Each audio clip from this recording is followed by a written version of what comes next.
তুমি সৃষ্টির সেরা নবী কমলে ওয়ালা নবী সৃষ্টির সেরা নবী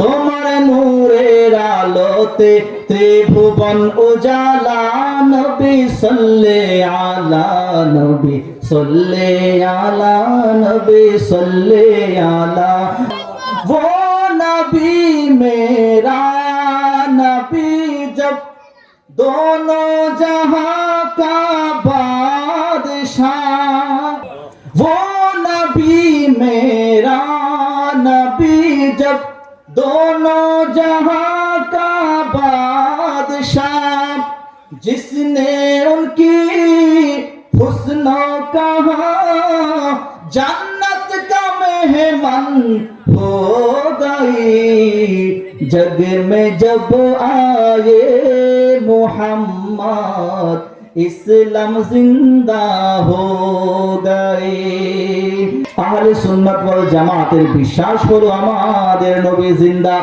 এই জন্য ইমাম ইশকে মোহাম্মদ আলা হযরত মুজাদ্দিদে দ্বীন ও মিল্লাত কত সুন্দর করে বলেছেন তু জিন্দা হে বল্লাহ तू जिंदा है वल्लाह मेरे चश्मे आलम से छुप जाने वाले चमक तुझसे पाते हैं सब पाने वाले मेरा दिल भी चमका दे चमकाने वाले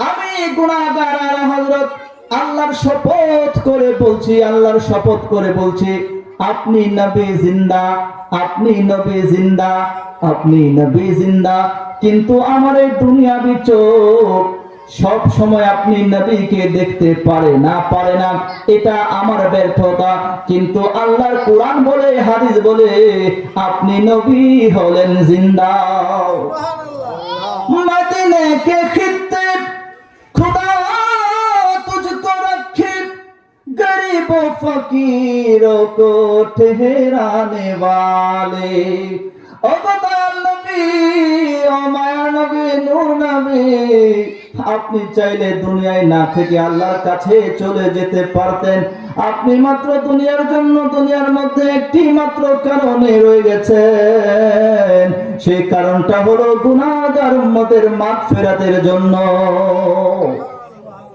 আল্লাহ পাক রব্বুল আলামিন কুরআনুল কারীমের মধ্যে বলেন ওয়া মা কানা আল্লাহু লিয়ুআযিবাহুম ওয়া আনতা ফীহিম ইয়া রাসূলুল্লাহ ইয়া হাবিবাল্লাহ নবীজি ও রাহমাতুল লিল আলামিন নবী আপনি যতক্ষণ পর্যন্ত এই দুনিয়ার জমিনে থাকবেন যতক্ষণ পর্যন্ত রোজার মধ্যে থাকবেন আপনার শরীরের সম্পর্ক যতক্ষণ পর্যন্ত দুনিয়ার জমিনের সাথে থাকবে আপনাকে আমি সাক্ষী রেখে বললাম আমি আপনার উম্মতদেরকে বড় কোনো গজব দেব না সুবহানাল্লাহ অন্য নবীর উম্মতদেরকে একটু এদিক সেদিক হলে আল্লাহ তাআলা বড় বড় গজব দিতেন বড় বড় শাস্তি দিতেন কিন্তু রাসূলুল্লাহ সাল্লাল্লাহু আলাইহি ওয়াসাল্লামের উম্মত হওয়ার বদৌলতে রাসূলুল্লাহ দুনিয়ার জমিনে আছেন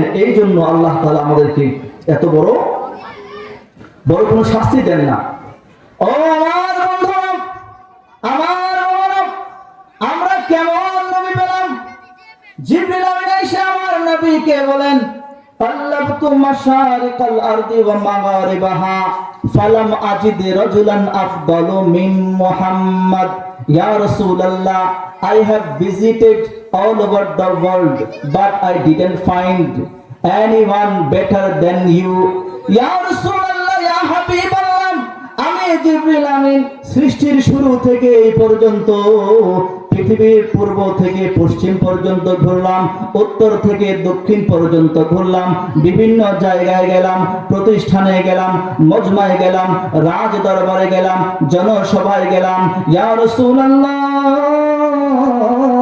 আমি এমন কোন মানুষ পেলাম না আপনি নবীর চাইতে শ্রেষ্ঠ। ইয়া রাসূলুল্লাহ, আল্লাহর দুনিয়ার জমিনের মধ্যে সর্বশ্রেষ্ঠ মানুষ হলো আপনি মুহাম্মাদুর রাসূলুল্লাহ। আর জোরে বলি সুবহানাল্লাহ। তুমি সৃষ্টির সেরা নবী কমলে वाला, তুমি সৃষ্টির সেরা নবী, সবাই বলি তুমি সৃষ্টির সেরা নবী কমলে वाला নবী, সৃষ্টির সেরা নবী। তোমার নূরের আলোতে ত্রিভুবন উজালা, নবী সাল্লে আলা নবী সাল্লে আলা নবী সাল্লে আলা, তুমি সৃষ্টির সেরা নবী কামলেওয়ালা, তুমি সৃষ্টির সেরা নবী। যেদিন বলবে সকলে ইয়া নফসি নফসি ইয়া নফসি নফসি, সেদিন উম্মতের কান্দারি সরতাজে ওয়ালা নবী কমলে ওয়ালা নবী কমলে ওয়ালা নবী। তুমি সৃষ্টির সেরা নবী লা নবী, সৃষ্টির সেরা নবী। তুমি কুল মখলুকাতের প্যারা নবী, প্যারা নবী। তোমার প্রেমে বিভোর সদাই বাড়ি তালা, তোমার প্রেমে বিভোর সদাই বাড়ি তালা, নবী সাল্লে আলা নবী। তুমি সৃষ্টির সেরা নবী কমলে वाला, তুমি সৃষ্টির সেরা নবী কমলে वाला।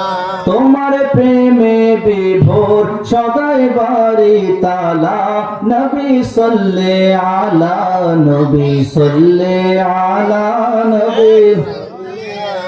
আমার যুবক ভাইরা, মুসলিম বাবারা, পর্দার থেকে মা ও বোনেরা যারা শুনছেন, আমি আপনাদের সবার উদ্দেশ্যে বলছি, আমরা এমন এক নবী পেলাম যে নবীর কোনো তুলনা নাই। আমরা এমন এক নবী পেলাম যে নবী এই দুনিয়ায় থাকার কারণে আল্লাহ তাআলা আমাদেরকে বড় বড় আযাব থেকে রক্ষা করছেন। আল্লাহ রাব্বুল আলামিন, আমি আপনাদেরকে একটি মাত্র এক্সাম্পল দেই। অন্যান্য নবীর উম্মতদেরকে আল্লাহ তাআলা কত বড় বড় আযাব দিয়েছেন, শুধুমাত্র একটা এক্সাম্পল দিয়ে যায়। আল্লাহ তাআলা কুরআনুল কারীমের সূরা তাহার ৮০ নাম্বার আয়াত, কয় নাম্বার আয়াত? ৮০ নাম্বার আয়াতে আল্লাহ তাআলা বলছেন, ইয়া বানি ইসরাঈল قد أنجيناكم من عدوكم وواعدنا جانب الطور الأيمن ونزلنا عليكم المن والسلوى। আল্লাহ তাআলা বলেন, হে বনি ইসরাঈল, মুসা নবীর উম্মত যারা, তাদেরকে বলা হয় বনি ইসরাঈল। আল্লাহ তাআলা বলেন, হে বনি ইসরাঈল, ফেরাউন যখন তোমাদের উপর অত্যাচার করছিল, যখন তোমাদেরকে নির্যাতন করছিল, তোমাদের মহিলাদেরকে যখন মেরে ফেলছিল, তোমাদের সন্তানদেরকে যখন মেরে ফেলছিল, ছেলে সন্তান জন্মগ্রহণ করার জন্য যখন বাধা প্রদান করছিল, তোমরা ঠিকমতো চলতে পারতে না, ব্যবসা করতে পারতে না, এই অবস্থা যখন তোমাদের ছিল, আমি রব্বুল আলামিন মুসা নবীকে বললাম, তোমরা নদী পার দিয়ে দাও। আমি তোমাদেরকে নীল নদ পাড়ি দেওয়াইলাম। আমি ফেরাউনদেরকে তার দলবল সহ ধ্বংস করে দিলাম। ফেরাউনের হাত থেকে তোমাদেরকে রক্ষা করলাম। এইবার তোমাদেরকে আমি তুর পাহাড়ের পাদদেশে বসবাস করার জন্য সুযোগ করে দিলাম, অনুমতি করে দিলাম। ও বনি ইসরাঈল, তোমরা চাইতে আমি রব্বুল আলামিনের পক্ষ থেকে ভালো ভালো খাবার খেতে পারো, তোমরা যাতে আরামে জীবন যাপন করতে পারো, তোমাদেরকে কাজ কাম করতে হবে না, কৃষি কাজ করতে হবে না, কারো কাছে হাত পাততে হবে না। আমি রব্বুল আলামিন তোমাদেরকে আমার আসমান থেকে তোমাদের জন্য মান্না সালবার ব্যবস্থা করে দিলাম। সুবহানাল্লাহ। আমার বন্ধুরা, মুসা নবী যখন নীল নদ পাড়ি দিলেন, তার সঙ্গে সাথীদেরকে নিয়ে তুর পাহাড়ের দিকে চলে গেলেন। আল্লাহ পাক রব্বুল আলামিন মুসা নবীকে বললেন, তুমি 30টা রোজা রাখো। 30টা রোজা রাখলেন। বললেন আরো 10টা রোজা রাখো। 40টা রোজা রাখলেন। মুসা নবী তার গোত্রদেরকে রেখে আল্লাহর কাছে তুর পাহাড়ের চূড়ায় চলে গেছে। আল্লাহ তাআলা বললেন, মুসা তোমার গোত্রকে পিছনে রেখে তুমি তাড়াতাড়ি আমি রবের কাছে কেন চলে আসলে? মুসা নবী বললেন, ও আল্লাহ, আপনি আমাকে আদেশ দিয়েছেন আপনার সাথে দেখা করার জন্য, আপনার দিদার করার জন্য। আপনার দিদারের আশায় আমি সবাইকে পিছনে ফেলে আমি আগে আগে আপনার কাছে চলে এসেছি। আল্লাহ পাক রব্বুল আলামিন মুসা নবীর সাথে কথা বলছেন আর বলছেন, মুসা রে, ও মুসা, তুমি আমার কাছে আসছো, আর ওইদিকে তোমার যে ইসরায়েল, তোমার যে সম্প্রদায়, তোমার উম্মতদেরকে রেখে আসছো। এই ফাঁকে দিয়ে আমি তোমার উম্মতদেরকে একটা পরীক্ষা করে ফেলেছি। সুবহানাল্লাহ। আল্লাহ তাআলা বললেন, ও বনী ইসরাইল, তোমাদেরকে আমি এত সুযোগ দিলাম, তোমাদেরকে আমি এত নিয়ামত দিলাম, কিন্তু মুহূর্তে তোমরা আমার নিয়ামতকে ভুলে গেলে। ছোট্ট একটা ঘটনা ঘটেছে। মুসা নবী যখন 40 দিনের জন্য আল্লাহর দিদারে চলে যায় তুর পাহাড়ের চূড়ায়, ওই সময় হযরত হারুন আলাইহিস সালাম ছিলেন দায়িত্বে। মুসা নবীর যত উম্মত তাদের দায়িত্ব গ্রহণ করেছে হযরত হারুন আলাইহিস সালাম। আমাদের নবী ছাড়া এমন অনেক নবী আছে, এক সময়ে একাধিক 2 জন 3 জন 4 জন 5 জন নবী পর্যন্ত একই সময় ছিল। কিন্তু আল্লাহ তাআলা আমাদের নবীকে এত বেশি ভালোবাসেন, এত বেশি পছন্দ করেন, এত মর্যাদা দিয়েছেন। আমার নবীর নবুয়তের সময় পৃথিবীর অন্য কোন জায়গায় অন্য কোন নবীকে পাঠান নাই। বলি সুবহানাল্লাহ। মুসা নবী যখন আল্লাহর কাছে কথা বলছেন, এই ফাঁকে দিয়ে মুসা নবীর ভাই হারুন আলাইহিস সালাম বললেন, ও আমার সম্প্রদায়, আমরা যখন ফেরাউনের রাজ্যে ছিলাম, আমরা আমানতদার ছিলাম, আমরা সত্য কথা বলতাম, মানুষের উপরে জুলুম করতাম না, সুদ খেতাম না, জুয়া খেলতাম না, কারো সাথে প্রতারণা করতাম না, কারো উপরে জুলুম করতাম না। এই জন্য মানুষ আমাদেরকে বড় বেশি ভালোবাসতো। বলে আল্লাহু আকবার। এখনো এই জন্য যারা বলি আল্লাহর হাতে বায়াত গ্রহণ করে, তারা সত্য কথা বলে, নামাজ পড়ে, সুদ খায় না, ঘুষ খায় না, প্রতারণা করে না, কিন্তু ওলি আল্লাহর হাতে বায়াত গ্রহণ করার পরেও যদি তারা এই কাজগুলো করে, খারাপ কাজগুলো করে, বুঝতে হবে বায়াত হয়েছে ঠিকই, ওলি আল্লাহর সাথে তার কানেকশন নাই। কথা বলেন ঠিক কিনা? হারুন আলাইহিস সালাম বললেন, আমরা যখন ফেরাউনের রাজ্যে ছিলাম, ওই সময় মানুষের আমাদেরকে বিশ্বাস করে তাদের অলংকার আমাদের কাছে আমানত দিয়েছিল, কিন্তু আল্লাহ আমাদেরকে নির্দেশ দিয়েছেন, আমরা নীল নদ পাড়ি দিয়ে মুসা নবীর সাথে চলে এসেছি, আমরা তাদের সম্পদগুলো, তাদের অলংকারগুলো ফিরিয়ে দিতে পারি নাই। এই মুহূর্তে অলংকারগুলো কি করা যায়? এই মুহূর্তে অলংকার কি করব? সবাইকে বললো, ঠিক আছে, তোমাদের যার যার কাছে স্বর্ণ ছিল, অলংকার ছিল, সেগুলো আমার কাছে নিয়ে আসো। একসাথে করা হলো, একটা গর্ত করা হলো, সবগুলো গর্ত, সেই সবগুলো অলংকার সেই গর্তে ফেলে দিল। উদ্দেশ্য কি? সবগুলো অলংকার গর্তে ফেলে পুড়িয়ে এটাকে একসাথে করবে। এবং মুসা আলাইহিস সালাম যখন আসবেন, তখন মুসা নবীর পারমিশন নিবে এটা কি করা যায়। এইদিকে মুসা নবীর একটা দুষ্ট উম্মত ছিল, খারাপ উম্মত, যেটাকে আমরা বাংলায় বলি, বাংলায় চিনি মুনাফিক হিসেবে। কি হিসেবে? তো মুসা নবীর সময় মুনাফিক ছিল, আমাদের নবীর জামানায় ছিল, বর্তমান আছে না নাই? মুনাফিক কারা? যাদের মুখে ইসলাম, ভিতরে ইসলাম, মুখে মুখে বলে আমি নামাজ পড়ি, আরে হামসে বড়া কোন হ্যায়, আমি সবচেয়ে বড় ফরহেজগার, সবচেয়ে বড় মুত্তাকি, কিন্তু তাদের ভিতরে ইসলাম। এইরকম একটা মুনাফিক, যার নাম ছিল সামিরি। সেই সামিরি মুসা নবীর উম্মত দাবি করত, কিন্তু ভিতরে ভিতরে ইসলামের বিদ্বেষ ছিল, ইসলামের প্রতি তার ঘৃণা ছিল। তো সে করলো কি, কিভাবে মুসলমানদের ক্ষতি করা যায় সে ভাবতে লাগলো। এইদিকে মুসা নবীর সাথে যখন জিবরিল আমিন সাক্ষাৎ করার জন্য আসতেন, মাঝে মধ্যে একটা ঘোড়ার রূপ নিয়ে আসতেন, ঘোড়ার উপর চড়ে আসতেন। ওই ঘোড়াটা পৃথিবীর যেই জায়গার মধ্যে পা দিত, পাড়া রাখতো, সেই জায়গাটা সাধারণ জায়গা থাকতো না, মুহূর্তে সবুজ ঘাস হয়ে যেত। বলে আল্লাহু আকবার। তো সামিরী ভাবলো যে জায়গার মধ্যে যে প্রাণীটা একটা শুকনো জায়গায় মরুভূমির মধ্যে পা দিলে সেটা ঘাস হয়ে যায় মুহূর্তের মধ্যে, এটা সাধারণ কোনো প্রাণী হতে পারে না, এই মাটিটাও কোনো সাধারণ মাটি হতে পারে না, এই মাটি দিয়ে আমি একটা কাজ করব। কি করব? কাজ করব। সে ওই মাটিটা সংগ্রহ করলো, সুযোগ মতো ব্যবহার করলো। আর এইদিকে হারুন আলাইহিস সালাম বললেন, তোমাদের কাছে যে অলংকারগুলি আছে সেই অলংকারগুলি গর্তের মধ্যে ফেলে দাও। সবাই অলংকারগুলো গর্তে ফেললো। মুসা নবীর ওই উম্মত সামিরী আসছে, আয়েশা বলল, হারুন আমি আমার অলংকার গর্তে ফেলবো না, তবে একটা শর্ত আছে। সেই শর্তটা হলো আপনি যদি আল্লাহর কাছে দোয়া করেন সামিরীর মনের বাসনা পূর্ণ হোক, এই দোয়াটা যদি করেন তাইলে আমি আমার যে অলংকার আছে সেই অলংকারটা ফেলে দেব। হারুন আলাইহিস সালাম বলল, এটা কিসের কথা? এটা নরমাল একটা বিষয়, আমি তো সবার জন্য দোয়া করি। দুই হাত তুলে আল্লাহর কাছে দোয়া করলেন, আল্লাহ সামিরীর মনের ভিতর যা আছে তার প্রার্থনা আপনি কবুল করে নেন। আর এইদিকে সামিরীর মনে মনে আল্লাহর কাছে ফরিয়াদ করল, আল্লাহ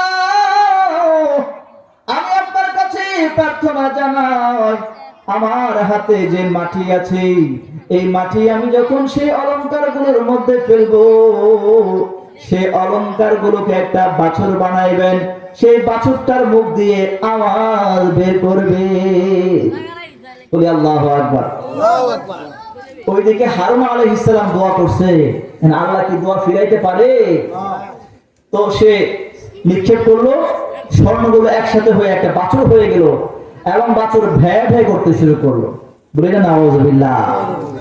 এইদিকে সামিরী বলল, এই বনি ইসরাইল, মুসা নবীর উম্মত, তোমরা কোন আল্লাহর ইবাদত করো যে আল্লাহকে দেখতে পারো না? আল্লাহ আল্লাহ বলে ডাকো কিন্তু আল্লাহ তোমাদেরকে দেখা দেয় না। তোমরা কোন নবীকে ফলো করো যে নবী তোমাদেরকে ছেড়ে চলে গেছে, দীর্ঘদিন হয়ে গেছে, এখনো তোমাদের কাছে ফিরে আসে না? এই যে দেখো গর্তের মধ্যে একটা প্রভু আছে, গর্তের মধ্যে একটা রব আছে, এই রবটা ভ্যাঁ ভ্যাঁ করে শুনে নাও, যেটা স্বর্ণ থেকে উত্থিত হয়ে ভ্যাঁ ভ্যাঁ করে তার কাছে তোমরা প্রার্থনা করো, এটা তোমাদের জন্য মঙ্গল বয়ে আনবে। বলি নাউযুবিল্লাহ। আপনারা এই কথা বুঝতেছেন? খারাপ লাগতেছে? তো ওই বাছুর, গরুর বাছুরটার এমন একটা অবস্থা ছিল, স্বর্ণের বাছুর, এটা যখন একবার ভ্যাঁ বলতো তখন বনি ইসরাইলের যারা আছে সবাই তার পায়ের মধ্যে সেজদা দিত। আবার যখন আরেকবার ভ্যাঁ বলতো সেজদা থেকে মাথা উঠাইতো। তো বেশিরভাগ উম্মত বনি ইসরাইল পথভ্রষ্ট হয়ে গেল। আল্লাহ বললেন, হে মুসা, এই এই ঘটনা ঘটে গেছে, তুমি তাড়াতাড়ি যাও, তাদেরকে বোঝাও। মুসা আলাইহিস সালাম তাদের সম্প্রদায়ের কাছে ফিরে এসে বললেন, ও আমার সম্প্রদায়, মাত্র 40 দিনের জন্য তোমাদেরকে আমি রেখে গেলাম, 40 দিনের মধ্যে তোমরা কেমন করে আমার রবকে ভুলে গেলা? সাধারণ একটা বাছুর, স্বর্ণের বাছুরের পূজারী হয়ে গেলা। তারা বিস্তারিত ঘটনা বলল। মুসা নবী বলল, তোমাদেরকে তওবা করতে হবে। হুজুর, আমাদের বড় ভুল হয়ে গেছে, আমরা ভুল বুঝতে পেরেছি। আল্লাহর কাছে দুইটা হাত তুলে দোয়া করেন, আল্লাহ যাতে আমাদেরকে মাফ করে দেয়। মুসা আল্লাহর কাছে দুই হাত তুলে বলল, আল্লাহ আমার উম্মতরা বড় গুনাহ করে ফেলেছে, শিরক করে ফেলেছে, অপরাধ করে ফেলেছে। রব্বুল আলামিন আমার উম্মতদেরকে আপনি মাফ করে দেন। আল্লাহ পাক রব্বুল আলামিন জিবরিল আমিনকে পাঠালেন। কোরআনুল কারীমের আয়াতের মধ্যে আল্লাহ তাআলা সেই ঘটনা উল্লেখ করে বললেন, ওয়াইদ ক্বালা মূসা লিকাওমিহি ইয়া কওমি ইন্নাকুম যালামতুম আনফুসাকুম বিত্তিখাযিকুমুল ইজলা ফাতুবু ইলা বারিইকুম ফাকতুলু আনফুসাকুম। বলে আল্লাহু আকবার। আল্লাহ বলে, মুসা রে, তোমার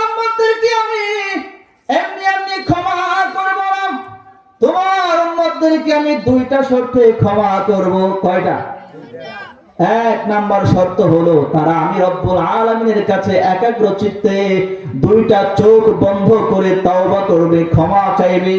দুই নাম্বার হলো যারা আমি রব্বুল আলামিনকে বাদ দিয়ে গরুর বাছুরকে সেজদা করেছে, গরুর বাছুরের পূজারী হয়ে গেছে, তারা একজন আরেকজনকে হত্যা করতে হবে।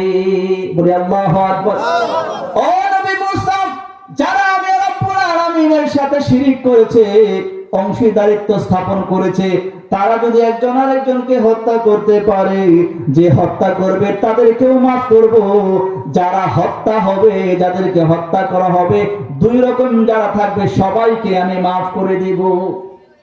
আল্লাহ পাক রব্বুল আলামিনের এই ঘটনা, এই কথা মুসা নবী তার উম্মত বনি ইসরাইলদেরকে জানিয়ে দেয়। মুসা নবীর উম্মতরা বললেন, হুজুর, আল্লাহর সন্তুষ্টি পাওয়ার জন্য যদি আমাদের জানটা বিসর্জন দিতে হয়, আমরা মুহূর্তে আমাদের জান বিসর্জন করে দিব। সুবহানাল্লাহ। ও আমার বন্ধুরা, আল্লাহ তাআলা রব্বুল আলামিন সবার পৃথিবীর সূর্যের লাইট বন্ধ করে দিয়েছেন, সকল কিছু অন্ধকার হয়ে গেছে। আর এদিকে মুসা নবীর উম্মতরা যারা পূজা করতেছিল, মূর্তিকে সেজদা দিয়েছে, গরুর বাছুরকে সেজদা দিয়েছে, প্রত্যেকের হাতে একটা একটা করে তরবারি, কেউ কাউকে দেখে না। ডানে কি দেখতে পায় না, বামে কে দেখতে পায় না, সামনে কে দেখতে পায় না, পিছনে কে দেখতে পায় না। সামনে যারে পায় তাকে কুপ দেয়, মারা যায়। ডাইনে যারে পায় তাকে আঘাত করে মারা যায়, বাঁয়ে যারে পায় তাকে আঘাত করে মারা যায়। এমনি করে মারতে মারতে হঠাৎ করে আল্লাহ তাআলা সূর্যের আলোটা জ্বালিয়ে দিলেন। সূর্যের আলো জ্বালিয়ে দেওয়ার পর মুসা নবী বললেন, ও আমার উম্মত, আল্লাহ তাআলা তোমাদের তাওবাকে কবুল করেছেন। এখন তোমাদের হাতে যে তরবারিগুলো আছে, সেই তরবারিগুলো ফেলে দাও। ইতিহাস সাক্ষী, তাফসীরকারগণ হাদিস, তাফসীরকারগণ কোরআনের তাফসীরের মধ্যে বর্ণনা করেন, মুসা নবীর উম্মতদের মধ্যে ওই সময় এক মুহূর্তে, কিছু সময়ের মধ্যে একজন দুইজন নয়, ৭০,০০০ উম্মত নিহত হয়েছে। সুবহানাল্লাহ। আল্লাহ রাব্বুল আলামিন বলেন, মুসা নবী, তোমার উম্মতরা আমি রাব্বুল আলামিনের জন্য কত বড় স্যাক্রিফাইস করেছে, কত বড় ত্যাগ করেছে। যাও যাও যাও, আমি তোমার সমস্ত উম্মতদেরকে মাফ করে দিলাম। যারা মারা গেছে তাদেরকেও মাফ করলাম, যারা জীবিত আছে তাদেরকেও মাফ করলাম। তারা যদি তোমার দিনের উপর থাকতে পারে, আমি রব্বুল আলামিন তাদেরকে জান্নাত দেব। সুবহানাল্লাহ। তাইলে জীবনের মালিক আল্লাহ, হায়াতের মালিক আল্লাহ, রিজিকের মালিক আল্লাহ, আমাদের শক্তির মালিক আল্লাহ, আমাদের সকল কিছুর মালিক একজন। সবাই জবানটা খুলে বলুন, তিনি কে? অসীম ক্ষমতা যার হাতের উপর, যার নামে বয়ে যায় ঝরনা নহর, ঝরনা নহর। আল্লাহ আল্লাহ রবে সবই দেবানা, আল্লাহ আল্লাহ রবে সবই দেবানা। প্রভুর প্রেমে মন সাড়া দাও না, প্রভুর প্রেমে মন। হৃদয়ের জানালা খুলে দাও না, হৃদয়ের জানালা খুলে দাও না। প্রভুর প্রেমে মন সাড়া দাও না, প্রভুর প্রেমে মন সাড়া। ক্ষমা চাও প্রভু যদি পাপ করিয়া, ক্ষমা করে দিবে প্রভু ক্ষমা বিলায়, ক্ষমা বিলায়। দরবারে কেন তার হাত পাতো না, তার হাত পাতো না, প্রভুর প্রেমে মন সাড়া দাও না, প্রভুর প্রেমে মন সাড়া। সালাতুন ইয়া রাসূলুল্লাহ, সালামুন ইয়া হাবিবাল্লাহ। আমার বন্ধুরা, যে কথাটা বলতে যাচ্ছিলাম, আল্লাহ রাব্বুল আলামিন এমন এক নবীর উম্মত আমাদেরকে বানাইলেন, যেই নবীকে দেখলে জান্নাত, যেই নবীকে ভালোবাসলে জান্নাত, যেই নবীর উপরে ঈমান আনলে জান্নাত, যেই নবীর শান মান বর্ণনা করলে জান্নাত, যেই নবীকে যে যত বেশি ভালোবেসেছে আমার আল্লাহ রাব্বুল আলামিন তাদেরকে তত বেশি মর্যাদায় জান্নাত দিয়েছে। কথা বলেন ঠিক কিনা? হাদিসের মধ্যে এসেছে, শাম দেশ থেকে একটা কাফেলা আসলো। ওই সময়টাতে মদিনার মধ্যে বড় দুর্ভিক্ষ দেখা দিয়েছে। কি দেখা দিয়েছে? 2019 সালে 20 সালে বাংলাদেশের মধ্যে বড় একটা সমস্যা, করোনা ছিল না? এরকম মদিনার মধ্যে এরকম বড় একটা সমস্যা দেখা দিয়েছিল, দুর্ভিক্ষ। মদিনার মধ্যে ফসল হয় না, খাওয়া দাওয়ার ব্যবস্থা কমে গেছে, মানুষেরা অনাহারে অর্ধাহারে মারা যাইতে লাগলো। ওই সময় আমার নবী সাহাবায়ে কেরামদেরকে সামনে নিয়ে কথা বলছে, বয়ান দিচ্ছে। এই মুহূর্তে শাম দেশ থেকে বড় বড় গাড়ি করে অনেকগুলো খাবার আসছে। সাহাবায়ে কেরামদের নজরের মধ্যে, কানের মধ্যে আসলো, শাম দেশ থেকে কিছু খাবারের ব্যবস্থা হয়েছে। ওই জায়গা থেকে আমার নবীর সামনে থেকে অনেক সাহাবায়ে কেরামগণ উঠে দৌড় দিয়ে সেই খাবারের কাছে চলে গেল। আপনাদের মনোযোগ আছে? এই মনোযোগ আছে তো? নবীর সামনে থেকে খাবারের আওয়াজ যখন শোনা গেল, নবীর সামনে থেকে অনেক সাহাবায়ে কেরাম উঠে সেই খাবার আনার জন্য গেল।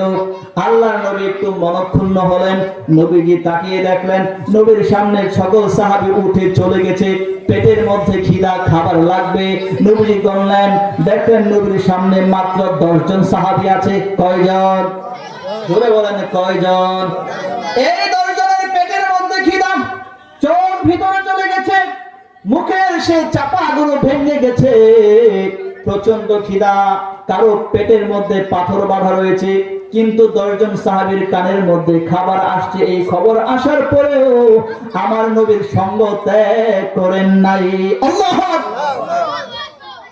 আমার নবী তাদের স্যাক্রিফাইস, তাদের ত্যাগ দেখে এত খুশি হয়েছে, এত খুশি হয়েছে, নবীর নূরানি জবান দিয়ে বলছেন, ও আমার সাহাবী, এই মুহূর্তে তোমরা আমার সামনে যারা আছো, আবু বকর ফিল জান্নাহ, ওমর ফিল জান্নাহ, ওসমান ফিল জান্নাহ, আলীও ফিল জান্নাহ।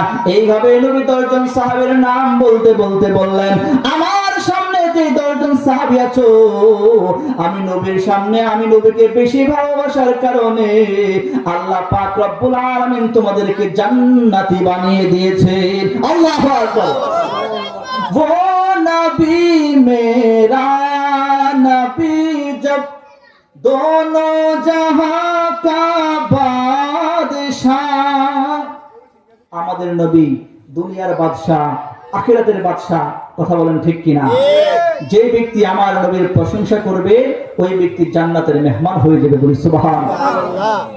वो नबी मेरा नबी जब दोनों जहां का बादशाह, जिसने उनकी हुस्नो कहा जन्नत का मेहमान हो गई, जग में जब आए मोहम्मद इस्लाम जिंदा हो गए, जग में जब आए मोहम्मद इस्लाम जिंदा हो गए।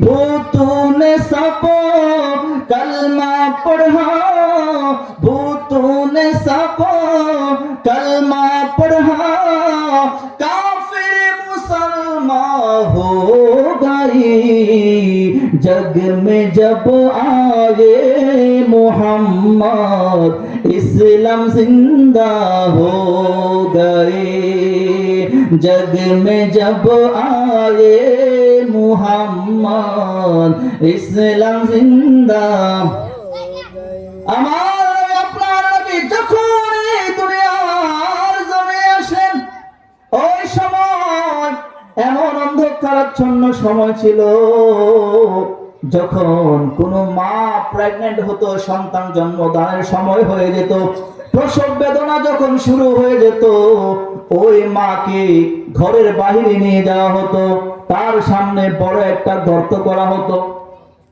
কি করা হতো তার সামনে বড় একটা গর্ত করা হতো উদ্দেশ্য হলো ওই গর্ভবতী মহিলার পেট থেকে যদি কোনো ছেলে সন্তান বের হয় ছেলের জন্ম হয় মহিলাকে ঘরে আনবে ছেলেকে ঘরে আনবে কিন্তু ওই মহিলার গর্ভ থেকে কোনো কন্যা সন্তানের জন্ম যদি হয় ওই জীবিত হোক কিংবা মৃত সন্তান হোক সন্তান সহ তার মাকে জীবন্ত দাফন দিয়ে দেওয়া হতো জোরে জোরে বলুন না নাউযুবিল্লাহ আমার আল্লাহ নবী রাহমাতুল লিল আলামিন এই দুনিয়ার জমিনে তাশরীফ আনলেন নূরানী জবান দিয়ে ঘোষণা করলেন ও আমার উম্মত আল জান্নাতু তাহতা আকদামিল উম্মাহাত আমি নবী ঘোষণা করে দিলাম মায়ের সাথে খারাপ ব্যবহার করো না মহিলাদের সাথে খারাপ ব্যবহার করো না তোমরা যদি তোমার মায়ের খেদমত করতে পারো মায়ের সাথে আদব রক্ষা করে চলতে পারো আমি নবী নূরানী জবান দিয়ে ঘোষণা করে দিলাম ওই মায়ের পায়ের নিচে জান্নাত রয়েছে দুনিয়ায় থাকতে আল্লাহ তোমাকে জান্নাতি বানিয়ে দিবে সুবহানাল্লাহ এইভাবে আল্লাহর নবী দুনিয়ার জমিনে আসলেন ইসলাম প্রতিষ্ঠা করলেন আল্লাহর নবী যখন দুনিয়ার জমিনে আসলেন বড় বড় মূর্তিগুলো পড়ে সিজদা দিয়েছে এবং শত শত কাফের কালেমা পড়ে মুসলমান হয়ে গেছে সুবহানাল্লাহ क्या करूं बाया मैं उनकी क्या तारीफ बाया करूं मैं मुस्तफा के शान में जिसने उन्हीं पैदा किया खुद भी शायदा हो गए जग में जब आए मोहम्मद इस्लाम जिंदा ভাইরা আমার আমি যেখানে ছিলাম আপনাদের ভিতরে এসে একটু কম আমি যেখানে ছিলাম রূপগঞ্জের নারায়ণগঞ্জে 1 বছর ছিলাম একটা গজল টান দিলে হাদিয়া আর হাদিয়া বুঝছেন হাদিয়া দেওয়া সুন্নাত হাদিয়া দেওয়া কি নবীর দরবারে বিশিষ্ট কিছু সাহাবী ছিলেন যারা আমার নবীর শান গাইতেন নবীর মান গাইতেন এর মধ্যে অন্যতম শ্রেষ্ঠ হলেন হযরত হাসান বিন সাবিত তিনি নবীর শান গাইতেন আমার নবীর শান বর্ণনা করতেন গজল গাইতেন নবীর শান নবীর কাছে এত পছন্দ হইতো নবীজি তার নূরানি যে দেহ মোবারকের মধ্যে যে চাদর ছিল হাসান বিন সাবিতের শান শুনে নাচ শুনে গজল শুনে আমার নবীর সেই নূরানি চাদর মোবারক হাসান বিন সাবিতকে উপহার দিয়েছে বলি সুবহানাল্লাহ এই জন্য শান গাইলে উপহার দিলে নবীর সুন্নাত আদায় হয়ে যায় আমার নবী ঘোষণা করলেন ও আমার সাহাবীরা আমার হাসান বিন সাবিত আমার শান গায় আমার হাসান বিন সাবিত আমার প্রশংসা করে আমি নবী যেমনি করে মিম্বারের মধ্যে বৈশা বৈশা ওয়াজ করে যাও যাও যাও আমার হাসান বিন সাবিত আমার শান গাইবে এই জন্য আমার হাসান বিন সাবিতের জন্য আরো একটা মিম্বার বানিয়ে দে সুবহানাল্লাহ আমার নবী ওই সময় দুইটা হাত তুলে আল্লাহর কাছে দোয়া করলেন আল্লাহ আল্লাহুম্মা আইয়িদহু বিরূহিল কুদুস ও রব্বুল আলামিন হাসান বিন সাবিত আমার শান গায়, হাসান বিন সাবিত আমার নাত গায়, আমার প্রশংসা করে। আয় রাব্বুল আলামিন, আমার হাসান বিন সাবিতকে আপনি জিবরিল ফেরেশতার মাধ্যমে সাহায্য করেন। এই জন্য যারা নবীর শান গাইবে, নবীর মান গাইবে, নবীর প্রশংসা করবে, কিয়ামত পর্যন্ত তাদেরকে জিবরিল আমিন প্রশংসা, জিবরিল আমিন সাহায্য করতে থাকবেন। বলি সুবহানাল্লাহ, আর জয় বলি সুবহানাল্লাহ। আমি নবীজির পাগল, আমি মদিনার পাগল, বলি নবীজির পাগল। হায়রে মদিনারে ধুলোবালি মোর, মদিনারে ধুলোবালি মোর নয়নের কাজল। নবীজির পাগল, আমি মদিনার পাগল, আমি নবীজির পাগল। আমি আমার জিকির নবী নবী, দুই চোখে মদিনার ছবি। আমার জিকির নবী নবী, দুই চোখে মদিনার ছবি। নবী প্রেমে দিতে রাজি, নবী প্রেমে দিতে রাজি, জীবনের সকল। নবীজির পাগল আমি, মাশাআল্লাহ, আমি নবীজির পাগল, আমি। হায়রে মদিনারে ধুলোবালি মোর, মদিনারে নয়নের কাজল। নবীজির পাগল আমি, আমি নবীজির পাগল আমি। নবীর আশিকি যখন দেখি মনে আমার ইচ্ছা রাখি, নবীর আশিকি যখন দেখি মনে আমার ইচ্ছা রাখি। চরণ দুটি ধৌত করি, চরণ দুটি ধৌত করি, দিয়ে চোখের জল। নবীজির পাগল আমি, আমি নবীজির পাগল আমি। হায়রে মদিনারে ধুলোবালি মোর, মদিনারে নয়নের কাজল। নবীজির পাগল আমি, মদিনার পাগল আমি, নবীজির পাগল আমি। সম্মানিত হাজরিন, আমার সময় শেষ হয়ে গেছে, আমি আর আলোচনা দীর্ঘায়িত করতে পারছি না। আমার জন্য আপনারা দোয়া করবেন। আপনাদের এলাকায় আমি নতুন, আপনাদের এলাকায় আমি হয়তো অনেকে আমাকে আজকে ফার্স্ট টাইম দেখেছেন, প্রথম দেখেছেন। আমি আপনাদেরকে আমার একটা অ্যাড্রেস দিয়ে দিই। হয়তো আপনারা আমাকে অনেক সময় জিজ্ঞাসা করেন হুজুর কোত্থেকে আসছে, এবং পর্দার আড়ালের মা বোনেরা হয়তো দেখছেন, অনেকে জিজ্ঞাসা করবে হুজুর কোত্থেকে আসছে, হুজুরকে দেখি নাই। আমি হলাম মুফতি ওমর ফারুক আল কাদরি। আমি আপনাদের এলাকার নতুন যে মসজিদ প্রতিষ্ঠিত হয়েছে জান্নাতুল বাকি জামে মসজিদ দুধ ফরহাদ সাহেবের বাসায়, সেখানে খতিব হিসেবে দায়িত্বরত আছি, এবং পাশাপাশি সরকারিভাবে আপনার বাঁশগাড়ি ইসলামিয়া দাখিল মাদ্রাসায় একজন শিক্ষক হিসেবে কর্মরত আছি।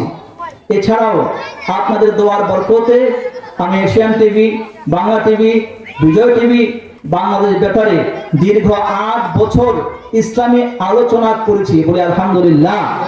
তো আল্লাহ পাক কবুল করেছেন বিধায় আপনাদের সাথে আমার দেখা, আপনাদের সাথে আমার পরিচয়। আপনারা আমার জন্য দোয়া করবেন। যে কোনো প্রয়োজনে আপনারা আমার সাথে যোগাযোগ করবেন। আমার ভিজিটিং কার্ড আছে, যাদের প্রয়োজন হবে আমার কাছ থেকে নিয়ে যাবেন।